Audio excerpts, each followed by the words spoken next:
So here's the deal. Everybody wants to be great. Like, everybody wants to be great. I firmly believe this. Like, I've never met somebody that just wants to be ordinary or normal. Like, nobody, like, no guy is like, I'm going to propose to this girl that I fell in love with, and then I'm going to be an average husband. I've never heard somebody say that. And I've never been like, well, man, I know, like, I want to marry her because she's going to be a totally normal wife. It's totally normal. It's going to be great. And we're going to have these kids, and those kids are going to be ordinary. Nothing special about them at all. And I'm just going to be a totally fine father. I'm going to be fine. And you, mother, you're just going to be there. Just, it's going to be okay. Nothing good, nothing bad, just you're just going to be okay. I've never heard anyone say that about, like, I've never been like, so how are the kids doing? They're like, fair to middling. No, like, your kids are always awesome in your head because that's what you want. It's what you want them to be, right? Like, I've never met anybody that's like, I want to be a C student in school. That's it. I don't want an A. Don't want it. I never met anybody that's like, I want to go to work and I want to be middle of the pack. I never want a promotion. Ever. I mean, you sometimes get that way after you've had a few and you realize, okay, well, I'm actually done with that now. But at first, everybody wants, you want the promotions. Like, you want to progress. Like, nobody ever is like, I'm going to get this hobby, right? Like, I'm going to pick up the guitar. And I just want to, I just want to play it and it sound like an instrument. Or, like, I've never heard anybody be like, I want to play a sport and I want to bat sixth and I want to play right field until I'm a junior on the JV team and then I'm going to get cut.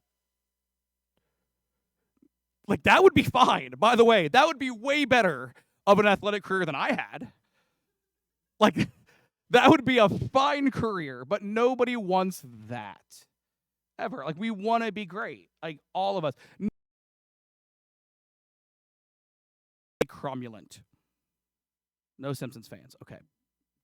It's a word from The Simpsons. It's a real word. I found out. It doesn't matter.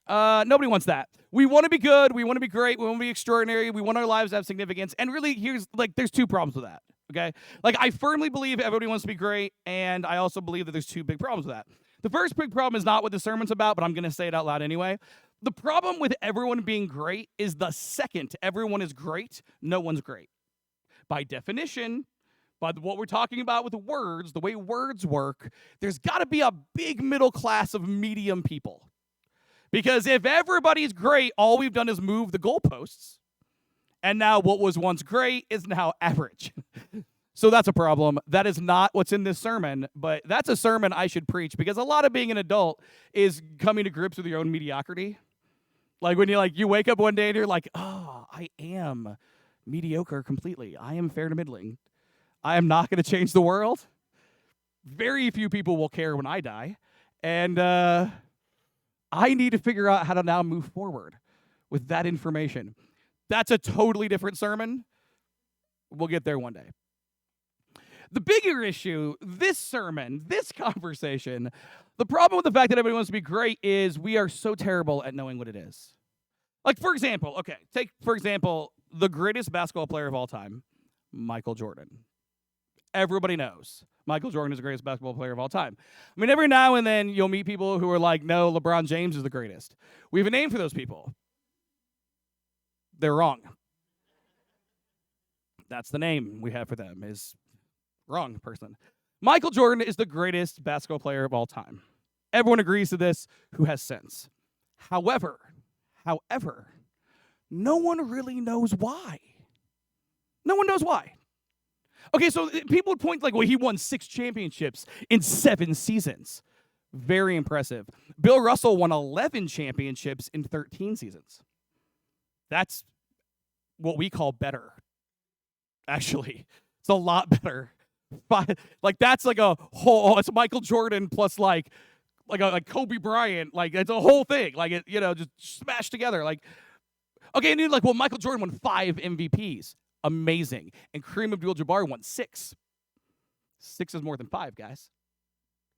I'm going to now tell you all of the records that Michael Jordan holds as an NBA basketball player.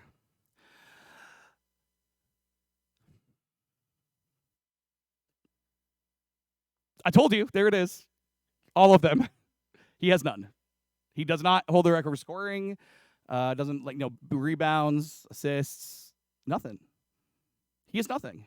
You think, well, maybe he was like the best teammate ever, right? But one day, like he got in a fist fight with Steve Kerr, and like that was the whole thing. Like that, not a great teammate there. Also, everybody hates him. Not a great teammate. Also, remember that year he took off to play baseball? That's not being a good teammate, guys. Okay, well, maybe it's not. Maybe he was just the most athletic guy in the world. He wasn't. Maybe he's the best shooter. He's not. Maybe he's the best passer. Definitely not that. And yet, I am confident Michael Jordan is the greatest basketball player of all time. I mean, maybe I'm just putting way too much weight in that one game against the Monstars when he drug Bugs Bunny and Lola Bunny to the finish line. I mean, that team was atrocious, and he's somehow managed to save planet Earth. I have no idea why he's the greatest of all time, but I am so confident that he is. We don't understand what greatness even is. On the other side of the coin, let's talk about Vincent van Gogh. I'm equally confident he is one of the greatest painters of all time, if not the greatest painter of all time. Greatest artist of all time. You know, his stuff is sold like if you're buying a Van Gogh, you're spending $100 million to do so. Like he still has millions upon millions of people visiting his museums. Like, 100 years, 130, whatever, however long it's been, over a century later, today, every single day. Like, it's like everybody's bucket list is to go to one of these museums. Vincent van Gogh is, just wildly popular and just amazing. And here's the other thing too, like all I have to say with Vincent van Gogh is this: Starry Night, and every person in here had that pop into their heads. You know what that painting is, and if it didn't pop in your head, I forgive you. That's fine. I could show it to you, and you'll be like, "Oh yeah, that one." If you still at that point, it didn't pop in your head, and I show it to you, and you're like, "Oh yeah, that one." If you still don't recognize it, you're probably a space alien. Like, everyone knows Van Gogh. Everybody knows Van Gogh is the best. Everyone except for all the people who ever knew him. Like, all the people who ever knew him were like, "Oh no, you're kind of terrible." This man was so bad at his job, considered in his lifetime, he couldn't pay his own bills. His brother had to pay the bills for him. This guy actually destroyed more of his own works than we have because they were no good, nobody would buy them, and he had to reuse the canvases. Like, his best painting very well might be something that he just covered up one day out of frustration because he had to start over and he needed a canvas. This guy in his day, he was known as the crazy dude who cut his ear off. Oh, I guess he's still probably known as that. But, like, more than he was anything else. Like, they looked at his stuff and they're like, "That's unsettling. We don't like your work at all." And yet we now know that we have a name for those people. Wrong. Like, they were wrong to not like his stuff because his stuff is amazing. So here's we got the greatest basketball player, maybe the greatest athlete of our lifetimes, Michael Jordan, and we can't even tell why he's so great. Meanwhile, we have the greatest painter of all time that we can tell you why he's great, but everybody who knew him would tell you that we're all wrong because he was terrible. Here's the crazy thing about greatness. We all want it, and none of us have a clue what it is.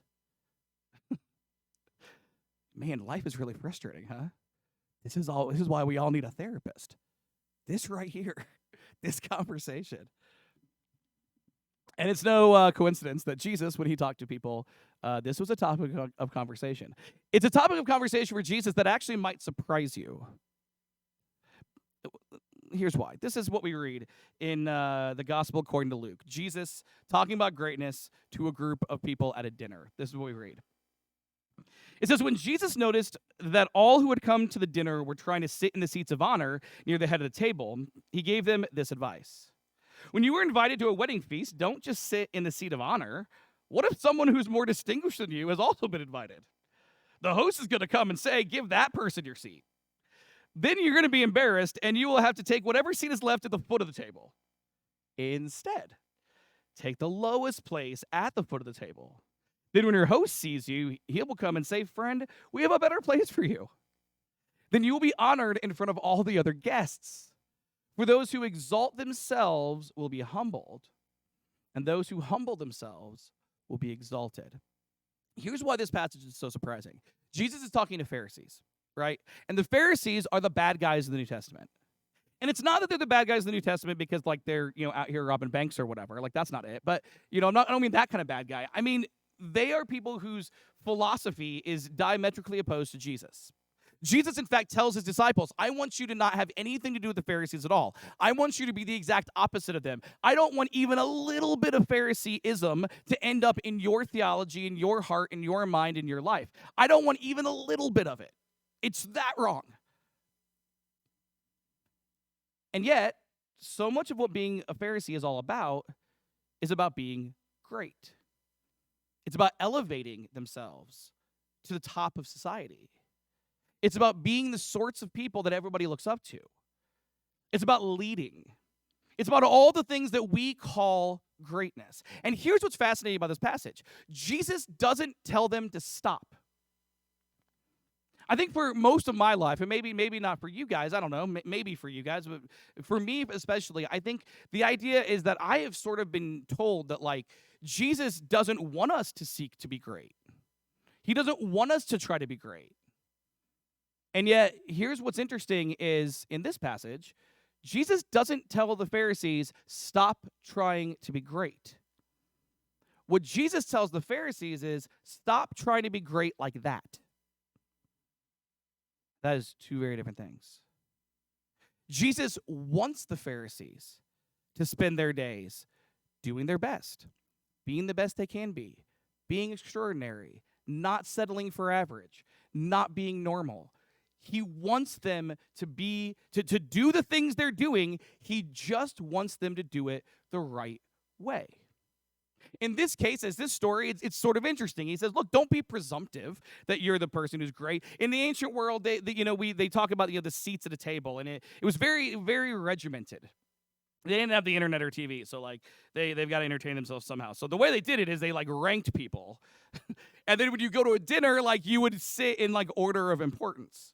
As we see later on, the couple of the disciples asked for the chief seats in the kingdom. That's what we're talking about here. We're talking about being the most important people and getting to sit at certain places.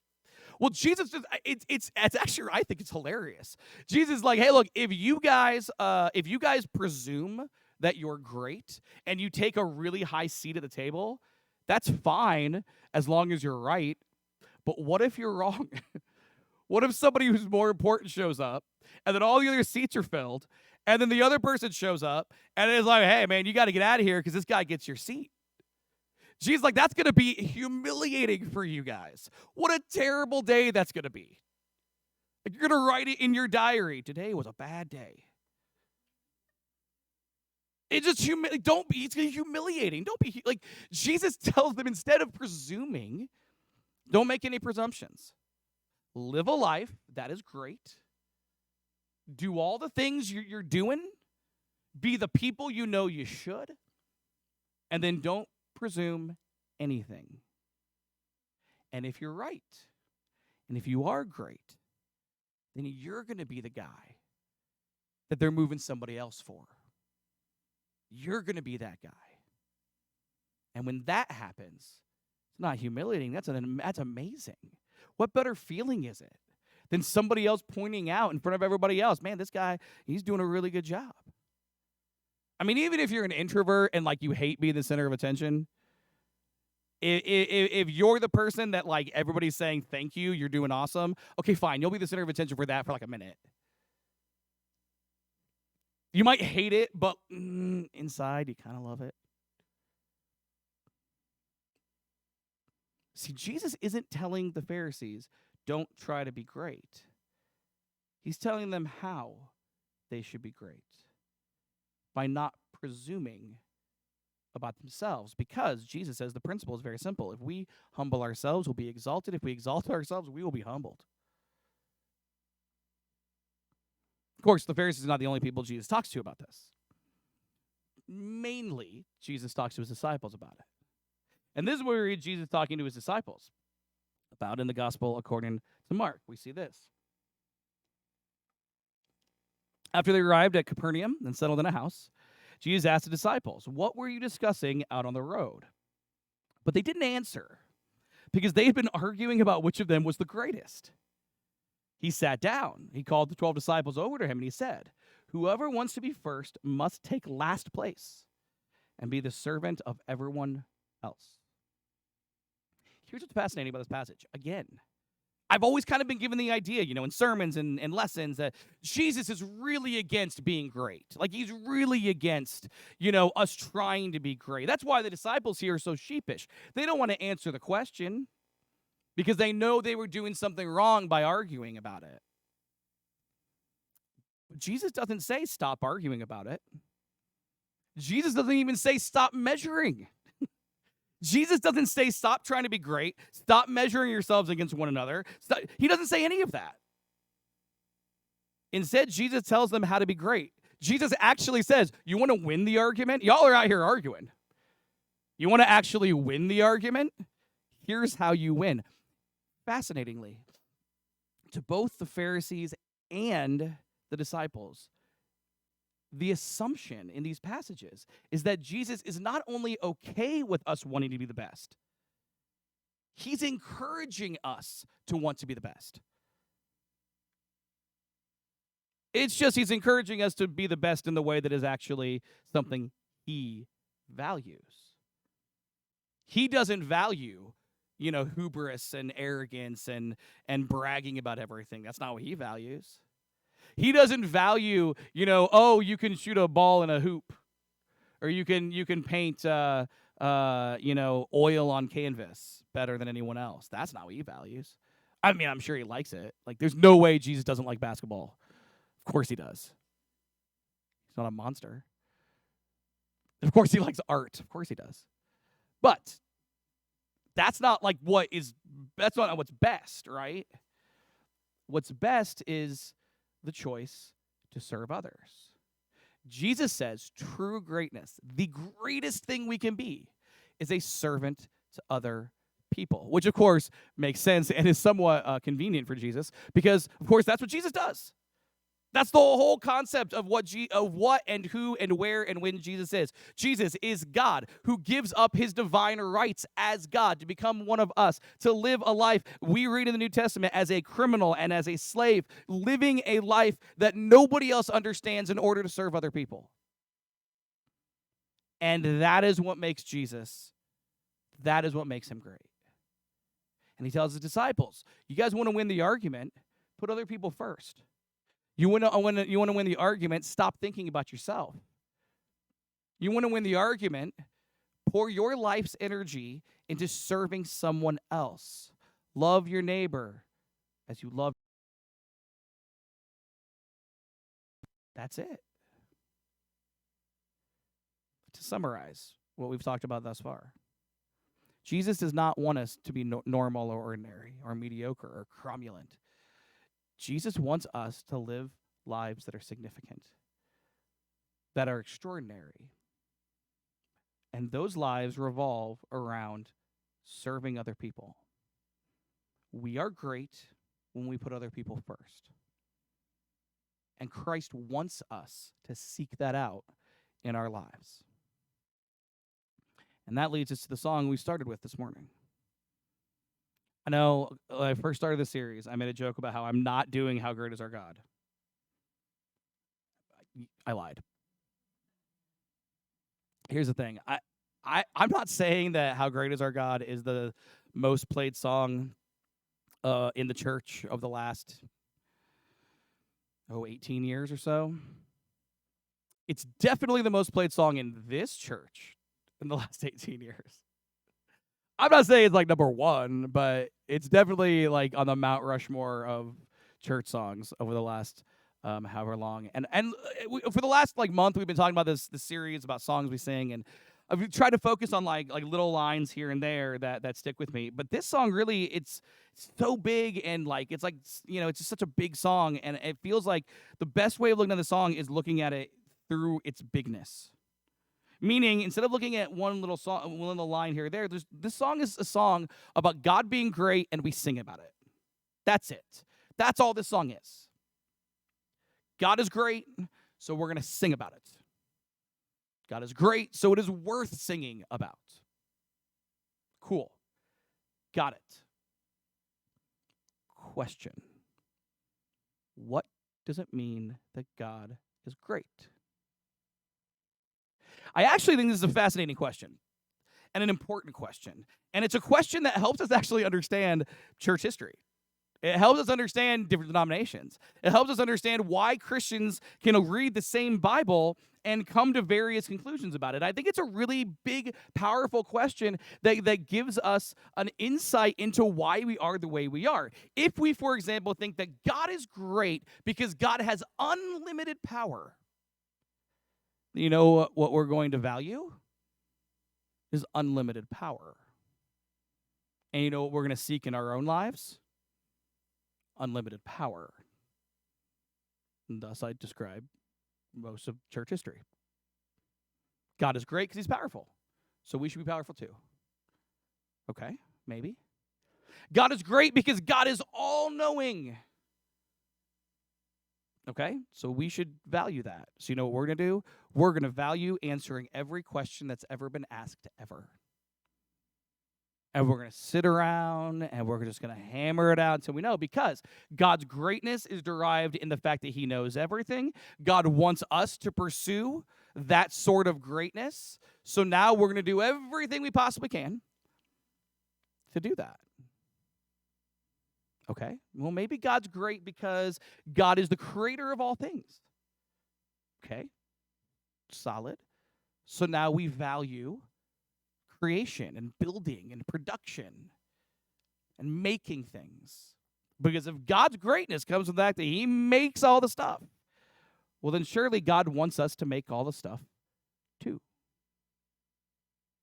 You see, here's the funny thing about all this. There's a nugget of truth in all the stuff, right? Like, God is powerful, and God does know everything, and God did make everything, and that's great stuff, and we should talk about it and what it means. But the question is, if we ask the question, if we are asking, where does God's greatness lie? Where are we supposed to emulate? Depending on where we emphasize things, we're going to come to different conclusions. And then we will argue about it with people who came up with other conclusions. So the question is, what makes God great?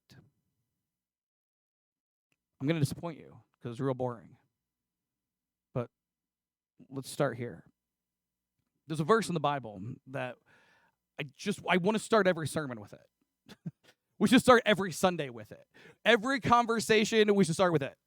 Like, every conversation we ever have, this should be in the back of our heads at all times about what we're talking about when we talk about God, the Bible, Jesus, theology, whatever. And it's Bible verse, I want you guys to just have it ingrained in you so much that you're so bored that we're talking about it again. It's John chapter 1, verse 18. This is what we read. No one has ever seen God. But the unique one, being Jesus, who is himself God, is near to the Father's heart. He has revealed God to us. If you want to answer any question about God, the answer is Jesus. If you want to know what God thinks, the answer is Jesus. If you want to know what God values, the answer is Jesus. If you want to have any understanding of who God is, even a little bit, the answer is Jesus, because none of us have ever seen God. But Jesus was born so that he would reveal to us who God is, to make him known. We have never seen God, but we see Jesus, and in Jesus we see God, which means if you want to ask a question, well, what is God? Who is God? Where is God? All of that. The answer is look at Jesus. So if we're asking the question, what is it that makes God great? You know who we should ask? Jesus. And I did that very helpful summary not 5 minutes ago. So that way you guys already know the answer to this question. What makes God great? Well, Jesus says that greatness is all about serving other people. So what makes God great is that God serves people. See, I say it like that, and some of you guys squirm. Like, what? So you're making it about us? No, I'm making it about Jesus. So it's all about us. No, absolutely it's about God. You see, let's just make this clear. I firmly believe that God has made other planets. I need you guys just to agree with me about that for a second. Okay? Like life on other planets and stuff. Like, okay. So let's say that outside of our galaxy and our solar system, God made a planet. And on that planet are people with like 10 arms, and they're all like 10 feet tall, and they've got one giant eye, and they can make gold with their fingertips. I'm making this up as I go along. I'm not doing a good job. Let's say that's true. Boy, does that not change my Tuesday afternoon even a little bit. Is it a different solar system? I don't care. Like, does gold even have value to them? I mean, like, what are we talking about here? Like, I don't care. God being creator, that doesn't do anything for me. God being powerful, boy, does that not do anything for me at all. If nothing else, it even brings more questions as to like, well, God, how are you using your power? Like, there's all these different things. Like, what makes God great? It just doesn't matter if God is out here doing all this other stuff. God being able to do anything doesn't actually make God all that great to me. That's not helpful at all.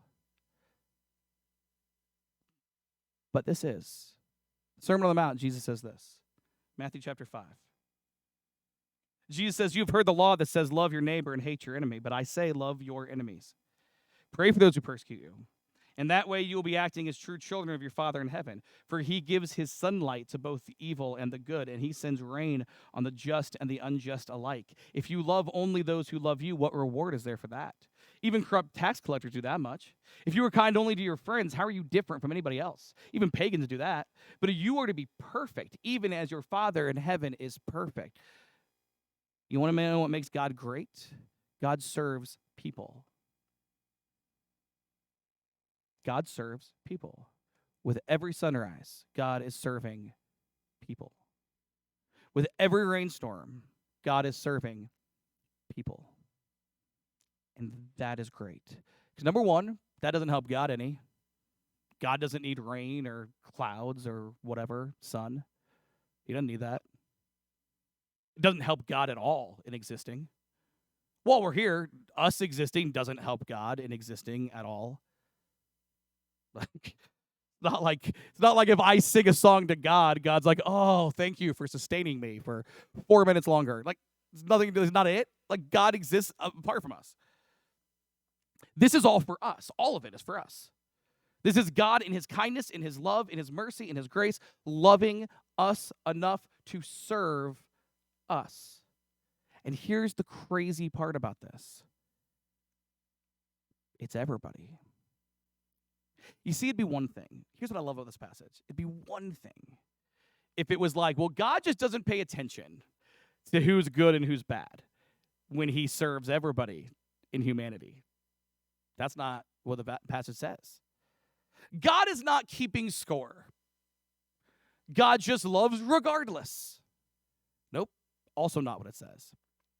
What this says is that God, recognizing that there are people who are good and there are people who are not, chooses to serve us all equally.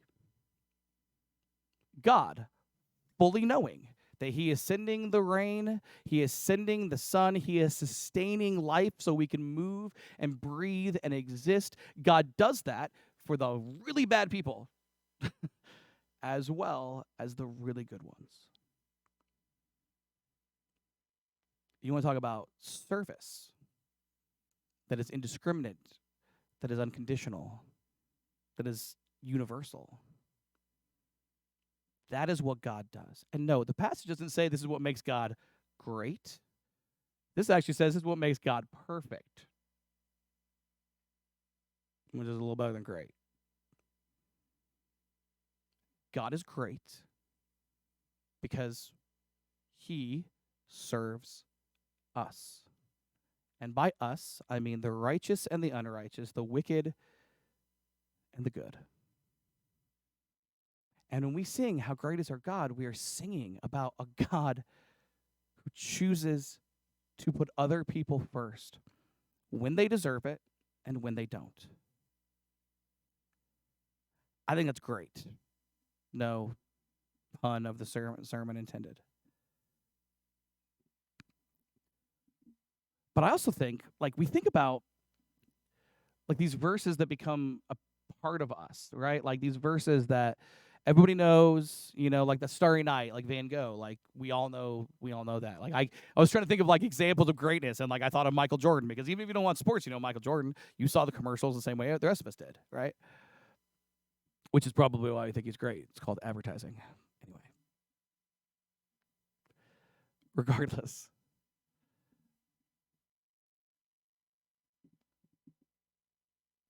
I wonder why this is not a verse of how much and how unconditional and how universal God's love is for us. I wonder why it's not like just on the tip of our tongue all the time.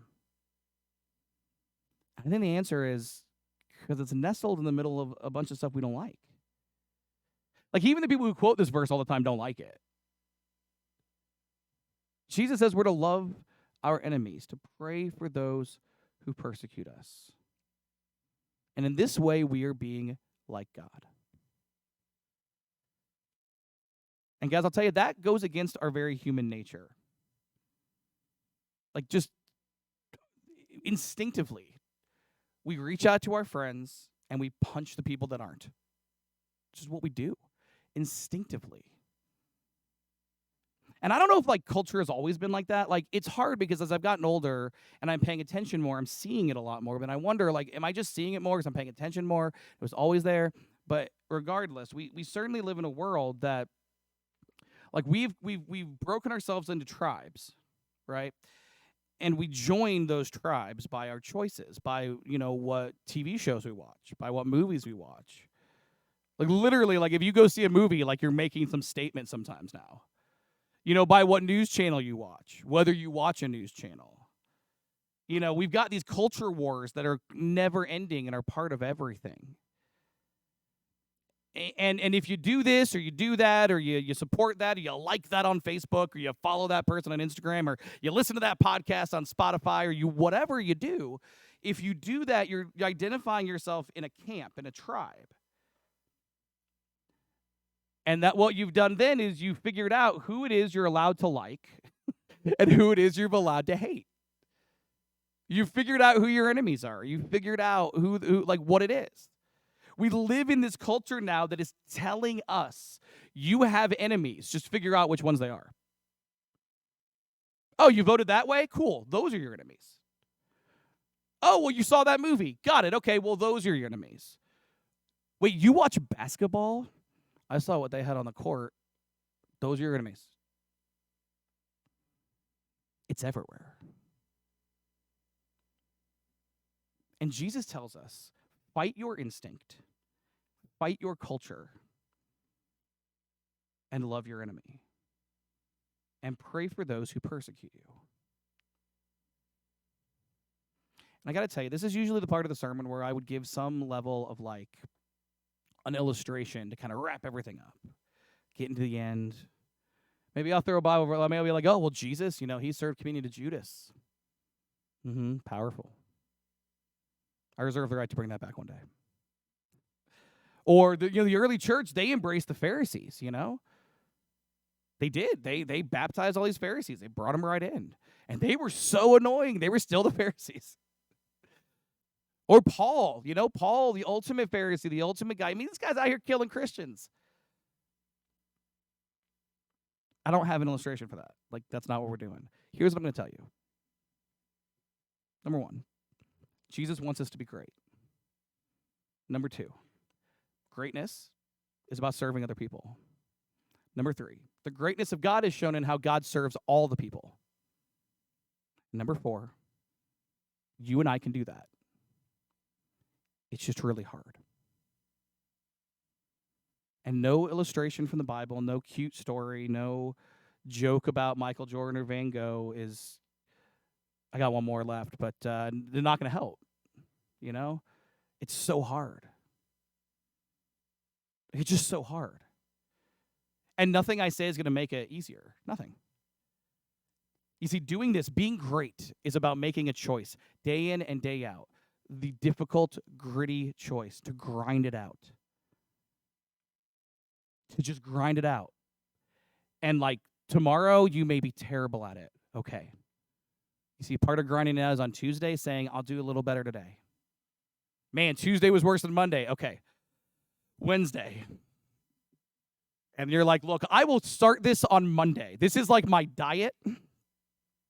I swear I am cutting sugar out because my doctor told me you're allergic. You have to stop eating that. Well, doctor, you retired, so you quit on me. So I don't have to listen to you anymore. And the new doctor doesn't know I have an allergy. So I'm going to eat Pepperidge Farm cookies. That was hypothetical. That was not real. That's grinding. Is saying, look, I don't want to do it now. I don't want to do it tomorrow, but I know it's the right thing. That's being great. Like, if you can love your enemy, that is Jordan's flu game, guys, which would not go over well in 2022, I might add. That's a whole other sermon. I'm just saying the guy was sick, and throwing up everywhere. Everybody's just like, yeah, it's fine. I would think it'd be hard to guard a guy who had just thrown up. I'm just saying. Like the smell alone. None of you care about this. And you shouldn't. It has nothing to do with the sermon. All right. It's just so hard. It's so, so hard. And nothing will make it easier. Loving people who are different than you. Loving your enemies. Praying for those who persecute you. Emulating a God who sees that someone's wicked and says, I will serve them anyway. I will make sure they still live. Man, that's hard. But we have our example of our Father in heaven. We have Christ who has shown us the way. And we have the Holy Spirit within us that guides us. We can do it. It's just really hard. And so it's a good thing that all of us actually want to be great. All of us. We want to be great. Because this is how we do it. This is how we do it. We grind day after day after day after day, doing the very difficult work of loving and serving the people we don't want to. If we do that, man, it's like this table. And somebody's going to say, man, you're in the wrong spot. You got to go up to the head of the table, not the end.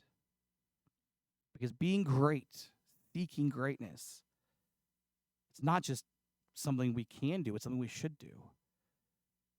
We just got to do it the right way. This morning, we're in our 5th week of our series called The Songs That We Sing. We talk about how great is our God. We talk about what it means to be great, what it means that God is great, what it means that we are great. We learned this valuable lesson. Our 5th lesson from the songs we sing is this. God is great because he serves all of humanity, including the wicked. We are too when we do the same. God is great because he serves all of humanity, including the wicked, and we are too when we do the same. So when the musicians are going forward, we're going to sing a song. We offer an invitation each and every week to take God up on this offer of being his. The Bible teaches that we are to repent to be baptized. That sounds like 2 things. It's really just one. And in repentance, we say, I want to change. We say, I want to do things differently than I did before. I want to do things God's way, not mine. In baptism, we are physically, spiritually, metaphorically aligning ourselves with Christ and his life, his death, his resurrection. If you've never made the decision, we got a baptistry. We got all sorts of folks who can do it. Let's talk. If you are an immersed believer in Christ and you're looking for a perfect church home, this is not it. We do serve a perfect God. We want to connect. We want to call. We want to cultivate. We want to meet new people. We want to share the gospel. We want to grow up while we do it. We want to be great the way that Christ has shown us we can be. As we stand,